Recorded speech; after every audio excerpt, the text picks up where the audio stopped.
Dans cette vidéo, nous allons nous intéresser à 3 familles de plantes à fleurs qui comportent des espèces en lien avec la thématique de la séquence.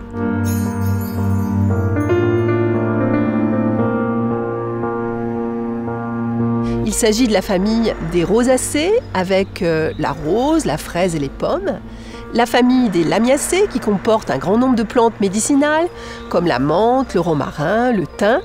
Et la famille des orchidacées, une très grande famille avec par exemple des phalaenopsis et la vanille. Les rosacées sont une grande famille cosmopolite avec 2500 à 3000 espèces qui sont réparties en environ 90 genres. Ces espèces sont très diversifiées, à la fois du point de vue végétatif, mais aussi du point de vue floral. Et chez les rosacées, les fruits sont également très diversifiés. C'est enfin une famille très importante pour l'homme et elle fournit de nombreux fruits comestibles. Dans cette famille, on va trouver toutes les formes végétatives possibles. D'abord des arbres, puisque c'est la famille des pommiers, des pêchers, des abricotiers. On peut aussi avoir dans cette famille des arbustes, comme les roses, mais également les framboises et aussi les ronces. Et on va également trouver de nombreuses plantes herbacées, comme par exemple la potentille et la fraise. Dans cette famille, les feuilles sont le plus souvent alternes, avec à la base la présence de petits appendices qui sont des stipules. Ces feuilles peuvent être simples, comme par exemple chez les pruniers, ou bien composées de plusieurs folioles, comme par exemple chez l'aigre-moine. La morphologie florale aide aussi à reconnaître les plantes de cette famille. La fleur est régulière, avec le plus souvent 5 sépales libres et 5 pétales libres, et un grand nombre d'étamines qui sont disposées en verticille de 5. La structure des carpelles et du gynécée, qui est la partie femelle, est souvent très variable dans cette famille. On va trouver des plantes qui vont avoir un seul carpelle, et dans ce cas-là, le fruit va être une drupe, c'est-à-dire qu'on va avoir une partie charnue externe, un noyau dur, et à l'intérieur, on aura une graine. On a aussi des espèces qui vont avoir une multitude de carpelles indépendants. C'est le cas par exemple chez la potentille et également chez le fraisier. Le cas du fraisier est un petit peu particulier puisqu'en fait on a un faux fruit. La partie charnue qu'on mange est issue du développement du réceptacle floral, et sur ce réceptacle floral, eh bien, on va trouver les petits akènes qui sont les vrais fruits. Dans cette famille, on peut aussi avoir des espèces qui ont un petit nombre de carpelles soudées qui vont être fusionnées avec ce qu'on appelle un lipanthium, qui est une coupe qui vient de la soudure des différentes pièces florales, de la base des pièces florales. C'est ce qu'on va avoir par exemple chez la pomme. Donc ce qu'on mange chez la pomme, eh bien, c'est à la fois la partie interne qui est le développement de l'ovaire et la partie externe qui est le développement de cet lipanthium.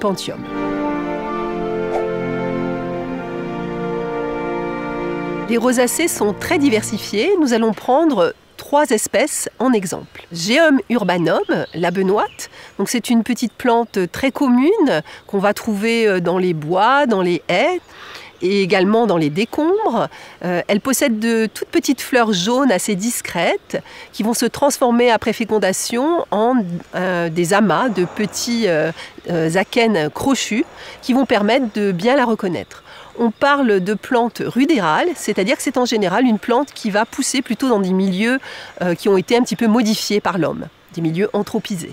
Sorbus ocuparia, le sorbier des oiseleurs, c'est un arbre peu élevé qui vit dans les landes de montagne, les forêts et les clairières. On va le reconnaître à ses corymbes de toutes petites fleurs blanches qui vont se transformer après la fécondation en fruits rouges qui sont un petit peu amers mais qu'on peut quand même utiliser pour faire des confitures ou bien même des infusions. Enfin, Crategus monogyna, l'aubépine, qui est un arbuste épineux très courant dans les forêts et les clairières. Elle a des fleurs blanches qui ont un seul style, d'où le nom de monogyna. Elles ont une odeur assez forte et elles sont pollinisées par les insectes. Les fleurs après fécondation donnent des fruits rouges qui vont pouvoir être utilisés par exemple pour faire de l'alcool ou des confitures. Et l'aubépine a également des propriétés médicinales. Les lamiacées sont une grande famille cosmopolite qui a surtout des plantes herbacées et quelques arbustes ou arbrisseaux. Elle comporte environ 7200 espèces qui se répartissent en à peu près 230 genres. L'aire de dispersion est très étendue avec une prépondérance pour les régions méditerranéennes.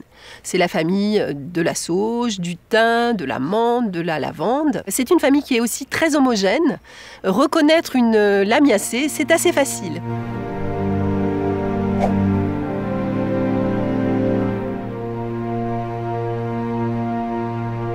Une caractéristique de l'appareil végétatif qui permet de le reconnaître, c'est le fait que les tiges sont très souvent carrées. Les feuilles sont toujours simples et opposées. La fleur est caractéristique et très bien adaptée à la pollinisation par les insectes. Le calice est formé de 5 sépales soudés, la corolle de 5 pétales également soudés qui vont former 2 lèvres. On dit que la corolle est bilabiée. D'ailleurs, lémos en grec veut dire gorge, d'où le nom de la famille. L'androcée, c'est-à-dire la partie mâle, est formée de 4 étamines dont 2 plus petites. Les carpelles sont disposées sur un disque nectarifère qui sécrète le nectar dont se nourrissent les insectes pour la pollinisation. Il y a 2 carpelles soudées qui sont divisées en 2 par une fausse cloison, ce qui fait qu'après la fécondation, on va avoir un fruit en 4 parties, un tétrachène. Les lamiacées sont des plantes qui sont très bien adaptées à la pollinisation par les insectes, en particulier les hyménoptères comme les abeilles. Et en effet, la corolle bilabiée va former une sorte de piste d'atterrissage idéale pour que l'insecte se pose et pollinise la fleur. Beaucoup d'espèces de lamiacées sont des plantes aromatiques, c'est-à-dire qu'elles sécrètent des substances odorantes. Ces substances odorantes sont fabriquées dans des glandes qui se présentent à la surface des feuilles. On va parler de trichomes ou de glandes sécrétrices. Et ces glandes sécrétrices renferment des terpènes odorants. Quand on froisse les feuilles ou quand un insecte se pose sur une feuille, il va faire éclater ces glandes et les substances odorantes vont être vaporisées dans l'atmosphère. Ces substances odorantes, qui sont donc des terpènes, elles ont une fonction qui est la défense contre les insectes ravageurs, contre les prédateurs, un petit peu comme la résine des conifères. Nous allons maintenant décrire 3 espèces communes de lamiacées. Tout d'abord, le lamier blanc, Lamium album. C'est une plante assez robuste qui pousse dans les bois clairs, les clairières et les haies. Elle a des feuilles qui ressemblent un petit peu aux feuilles d'ortie, mais qui ne sont pas urticantes. Et elle va former en forêt des sortes de tapis, parce qu'elle a une capacité de multiplication végétative grâce à ses stolons. La brunelle, Prunella vulgaris. C'est une petite plante très commune, présente dans toute la France. Elle habite les bords de chemin et les bois clairs et présente de denses têtes terminales de petites fleurs violettes. La sauge des prés, Salvia pratensis. C'est une plante assez grande, un peu aromatique et velue. On la trouve sur les talus et les bords de chemin. Les petites fleurs violacées sont disposées en longs épis lâches. Il y a de très nombreuses espèces de sauges. Certaines sont utilisées comme plantes aromatiques et médicinales, par exemple la sauge officinale, et elles sont pollinisées par des insectes. Et il y a une morphologie spéciale des étamines qui permet la pollinisation dans le genre Salvia.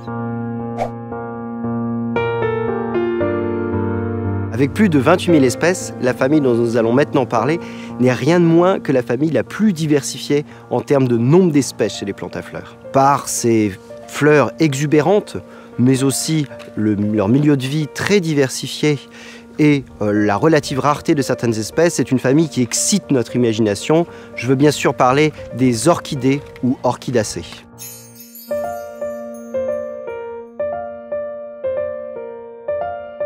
Les orchidées sont présentes dans toutes les régions du globe, mais sont surtout diversifiées dans les régions subtropicales et tropicales. On les retrouve dans à peu près tous les habitats et jusqu'à 5000 mètres d'altitude. Donc, par essence, celles qu'on connaît sont surtout les orchidées qu'on va trouver en pot, chez nous, mais beaucoup d'espèces vont présenter des adaptations à des milieux bien spécifiques qui sont souvent pauvre pauvre en eau et en nutriments.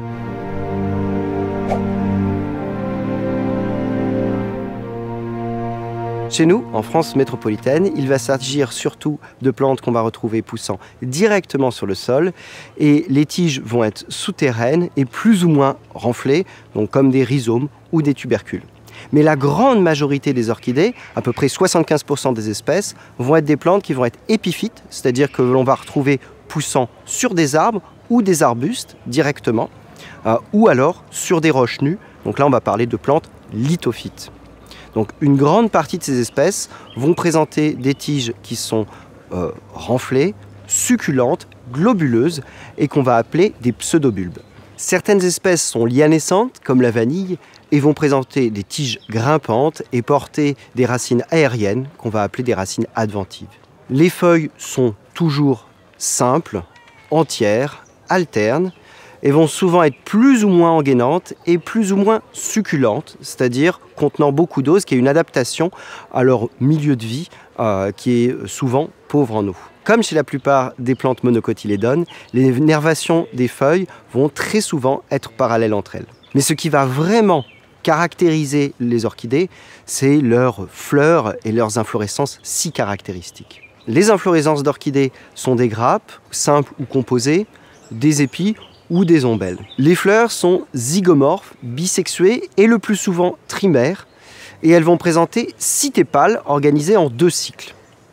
Les 3 tépales externes vont très souvent être similaires en termes de forme et en termes de couleur, alors que les 3 tépales internes vont être différenciés avec 2 tépales latéraux et un tépale médian, très différencié des autres, qu'on appelle le labelle. Ce labelle est parfois prolongé par un éperon nectarifère. Mais ce qui va surtout caractériser les fleurs d'orchidées, ça va être au niveau des pièces fertiles. Pourquoi ?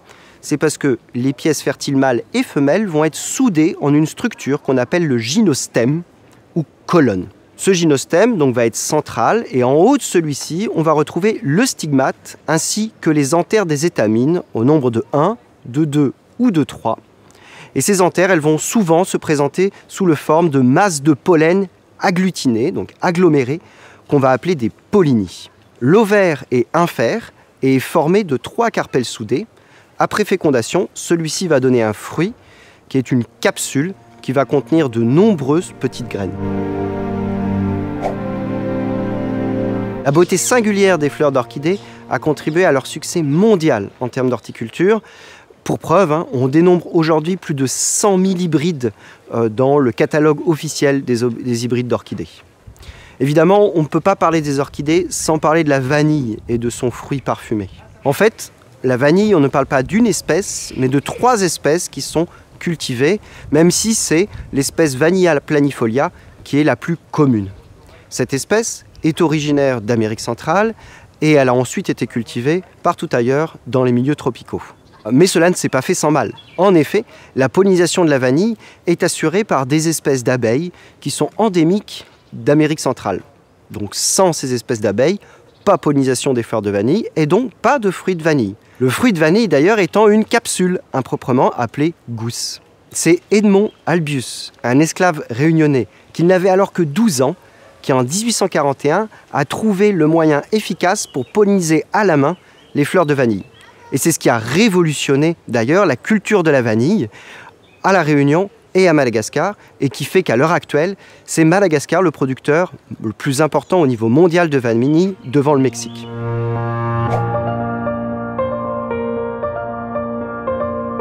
Parmi les espèces d'orchidées que l'on trouve couramment en France métropolitaine, je vais en citer 3. D'abord, l'orchis pourpre, Orchis purpurea, qui est l'orchidée la plus commune et que l'on va trouver fréquemment sur les coteaux calcaires et dans les forêts calcaires. Cette orchidée se reconnaît par ses longues inflorescences qui peuvent atteindre 80 cm de hauteur et surtout par ses fleurs qui présentent un labelle tacheté de pourpre. Enfin, la partie supérieure de ces fleurs présente une forme de casque qui est colorée de pourpre sombre et qui est très reconnaissable. On peut aussi citer l'Ophrys abeille, Ophrys apifera, que l'on va retrouver dans les pelouses calcaires. Cette espèce se reconnaît très bien à son labelle bombé et puis qui a une forme et la couleur d'un abdomen d'abeille. Et ce n'est pas pour rien puisque ce labelle va servir de leurre pour la pollinisation de l'espèce. Le pollen est déposé sur l'abeille lorsque celle-ci tente de copuler avec la fleur, sans succès. Enfin, on peut citer l'orchis book, Imantoglossum hircinum, qui est une espèce des pelouses calcaires. Celle-ci peut atteindre 1 mètre de hauteur et on la reconnaît très bien aux labelles qui sont très allongés, linéaires et spiralés, ce qui permet de la distinguer de toutes les autres orchidées. Orchis book puisque l'odeur de ses fleurs est très forte et désagréable.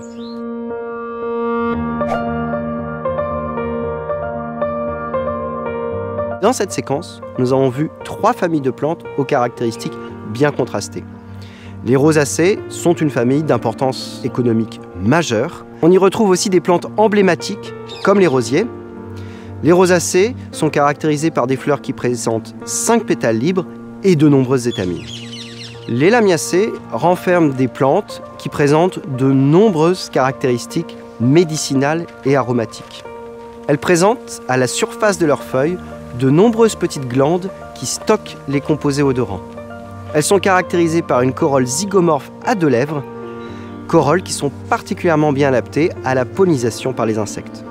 Les orchidées sont une gigantesque famille de plantes à fleurs, majoritairement tropicales. Elles sont caractérisées par leurs fleurs zygomorphes et par la soudure des pièces mâles et femelles. Famille de la vanille, plante d'intérieur en pot par excellence, elles sont aussi adaptées à toute une série d'habitats et de milieux de vie.